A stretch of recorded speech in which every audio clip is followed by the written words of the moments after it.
আমন্ত্রণ জানাচ্ছি আপডেট সংবাদে। শুরুতেই জানিয়ে দিব গুরুত্বপূর্ণ শিরোনাম, এরপরেই থাকবে বিস্তারিত। সর্বশেষ যুদ্ধের আপডেট। ইহুদিবাদীরা বিতাড়িত হবে, তাদের জন্য কেবল পরাজয় অপেক্ষা করছে, হুঁশিয়ারি ইসমাইল হানিয়ার। এদিকে হামাসের ভয়াবহ হামলায় বন্দী সেনার লাশ উদ্ধার করল ইসরায়েল। জার্মানিতে হিজবুল্লাহপন্থী সংগঠনের অফিসে তল্লাশি। এরপর জানাবো আল শিফার পর এবার আরেক হাসপাতাল খালি করার নির্দেশ ইসরায়েলের। বেসামরিক হতাহতের সংখ্যা কমানোর চেষ্টা সফল হয়নি, বললেন ইসরায়েলের যুদ্ধবাজ প্রধানমন্ত্রী বেনিয়ামিন নেতানিয়াহু। গাজা ইসরায়েলি বর্বরতা, গণহত্যা ও যুদ্ধাপরাধ তদন্ত করতে আইসিসির প্রতি বিশ্ব নেতাদের আহ্বান। এবং সর্বশেষ জানাবো যুদ্ধের মধ্যে আরবদের অর্থ সহায়তা বন্ধ করে দিচ্ছে পশ্চিমারা। শুনছিলেন সংবাদ শিরোনাম, এখন বিস্তারিত। তার আগে অনুরোধ থাকবে ভিডিওতে একটি লাইক দিন এবং কমেন্টস করে জানিয়ে দিন কোন জেলা থেকে বা কোথা থেকে আমাদের সঙ্গে যুক্ত রয়েছেন। ইহুদিবাদীরা বিতাড়িত হবে, তাদের জন্য কেবল পরাজয় অপেক্ষা করছে, হুঁশিয়ারি ইসমাইল হানিয়ার। ফিলিস্তিনি ইসলামী প্রতিরোধ আন্দোলন হামাসের রাজনৈতিক শাখার প্রধান ইসমাইল হানিয়া বলেছেন, ইহুদিবাদী শত্রুদেরকে ফিলিস্তিনি ভূমি থেকে পুরোপুরি বিতাড়ন করা হবে এবং তাদের জন্য পরাজয় ছাড়া আর কিছুই অপেক্ষা করছে না। তিনি আরও বলেছেন, ফিলিস্তিনি জাতি এখন বিশ্বের সবচেয়ে বড় সন্ত্রাসী বাহিনী অর্থাৎ ইসরায়েলি সেনাবাহিনীর বিরুদ্ধে লড়াই করছে। এই লড়াই সম্মান ও মর্যাদার লড়াই, সম্মানের লড়াই। আল্লাহর রহমতে আমরাই বিজয়ী হব। হামাস নেতা হানিয়া বলেছেন, দখলদার ইহুদিবাদীরা গাজার হাসপাতালগুলোর বিরুদ্ধেও যুদ্ধে নেমেছে। তাদের এই পদক্ষেপ সকল আন্তর্জাতিক রীতির নীতি ও আইনের পরিপন্থী। গাজা ইসরায়েলিরা যা করছে তা গোটা বিশ্বের বিবেককে নাড়া দিয়েছে।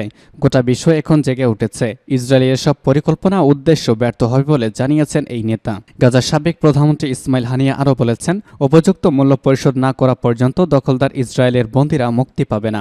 জাতিসংঘ নিরাপত্তা পরিষদের সর্বশেষ ইশতেহার প্রসঙ্গে তিনি বলেছেন, নিরাপত্তা পরিষদের ইশতেহারে গাজায় ইসরায়েলি অপরাধযজ্ঞের নিন্দা জানানো উচিত। তিনি বলেন, গাজায় মানবিক ত্রাণ প্রবেশের সুযোগ দিতে ইসরায়েলকে যুদ্ধবন্ধ এবং সব ক্রসিং পয়েন্টগুলো খুলে দিতে বাধ্য করতে হবে। তিনি বলেন, গত 41 দিনের যুদ্ধে ফিলিস্তিনি জনগণ ও প্রতিরোধ যোদ্ধারা ইসরায়েলের সব ষড়যন্ত্র নস্যাৎ করতে সক্ষম হয়েছে। তারা ফিলিস্তিনিদেরকে গাজা থেকে তাড়ানো এবং ইসরায়েলি বন্দীদেরকে শক্তির জোরে মুক্ত করার পরিকল্পনা গ্রহণ করেছিল, কিন্তু এর কোনোটি সফল হয়নি। ইহুদিবাদীরা আন্তর্জাতিক অঙ্গনে গৃহীত সব পদক্ষেপকে উড়িয়ে দিচ্ছে বলে জানিয়েছেন ইসমাইল হানিয়া। তিনি আরও বলেছেন, আমাদের দখলদার শত্রুরা নিজেদেরকে সব আইনের ঊর্ধ্বে বলে মনে করে। এ কারণে তারা জাতিসংঘ নিরাপত্তা পরিষদের ইশতেহার প্রত্যাখ্যান করেছে।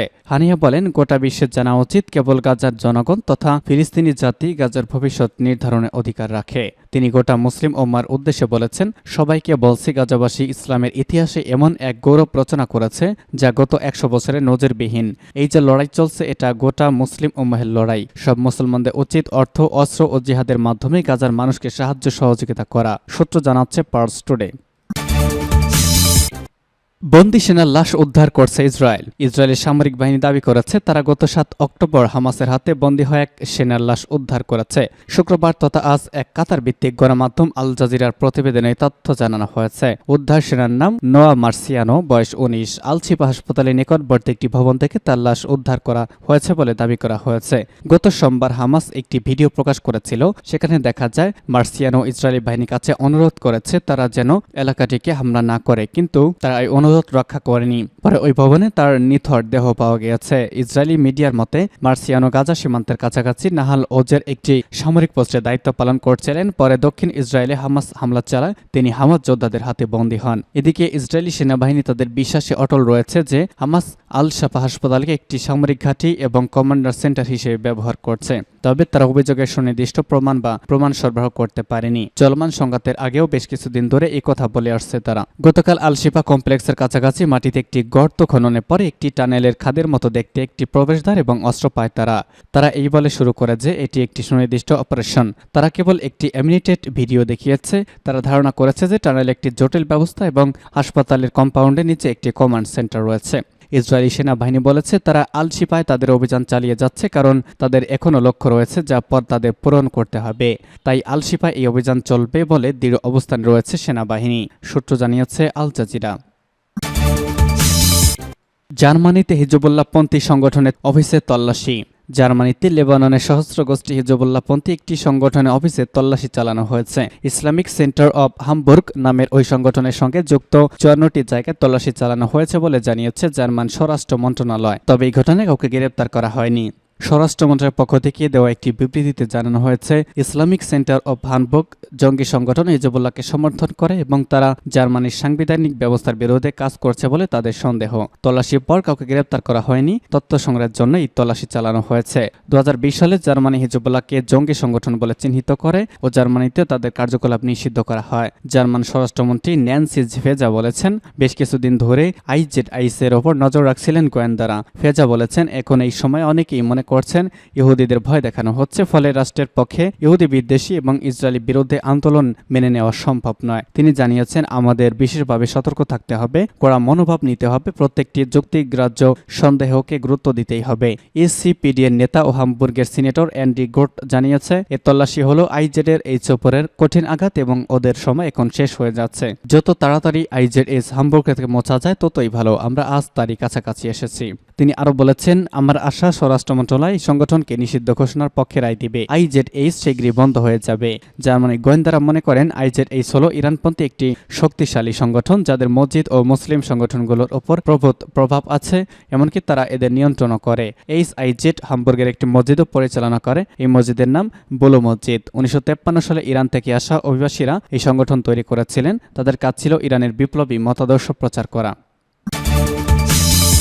আল শিফার পর এবার আরেক হাসপাতাল খালি করার নির্দেশ ইসরায়েলের। ফিলিস্তিনে অধিকৃত গাজার পশ্চিম তীরে আল শিফা হাসপাতালের পর এবার জেনিনের একটি হাসপাতাল খালি করার নির্দেশ দিয়েছে ইসরায়েল। এছাড়া সেখানকার 2 জন চিকিৎসককে আটক করেছে ইসরায়েলি বাহিনী।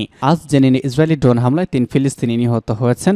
সূত্র আল জাজিরা। প্রতিবেদনে বলা হয়েছে, ইসরায়েলি বাহিনী 2 চিকিৎসককে গ্রেপ্তার করেছে এবং জেনিনের ইবনে সিনা হাসপাতাল খালি করার নির্দেশ দিয়েছে বলে ফিলিস্তিনি বার্তা সংস্থা ওয়াফা সূত্রে জানা গেছে। মূলত গাজার পাশাপাশি ইসরায়েলি বাহিনী অধিকৃত পশ্চিম তীরেও প্রায় নিয়মিতই অভিযান চালিয়ে যাচ্ছে। বেশ কয়েকটি সূত্র ওয়াফাকে জানিয়েছে, ইসরায়েলি বাহিনী হাসপাতালটিকে চারদিক থেকে ঘিরে ফেলেছে, অ্যাম্বুলেন্স তল্লাশি চালায় এবং লাউড স্পিকারের মাধ্যমে হাসপাতালটি খালি করার নির্দেশ দেয়। আল জাজিরা বলছে, চিকিৎসকদের হাতের উঁচু করে এই হাসপাতালটি ছেড়ে দেওয়ার নির্দেশ দেওয়া হয়েছে এবং হাসপাতালে আঙ্গিনাতেও তল্লাশি করা হয়েছে। এর আগে রাতের আধারে ইসরায়েলি বাহিনী জেনিন শহর ও জেনিন শরণার্থী শিবিরে অভিযান চালিয়ে কমপক্ষে 7 জনকে গ্রেপ্তার করে এবং এলাকার বহু রাস্তা ভেঙে দেয়। এদিকে ইসরায়েলি বাহিনী জেনিন হাসপাতাল এলাকাও ঘিরে রেখেছে। আল জাজিরা বলেছে, প্রায় 80টি ইসরায়েলি সামরিক যান জেনিন শহরে প্রবেশ করেছে এবং শহরের গভর্নরেট হাসপাতালে এলাকাও ঘিরে ফেলেছে।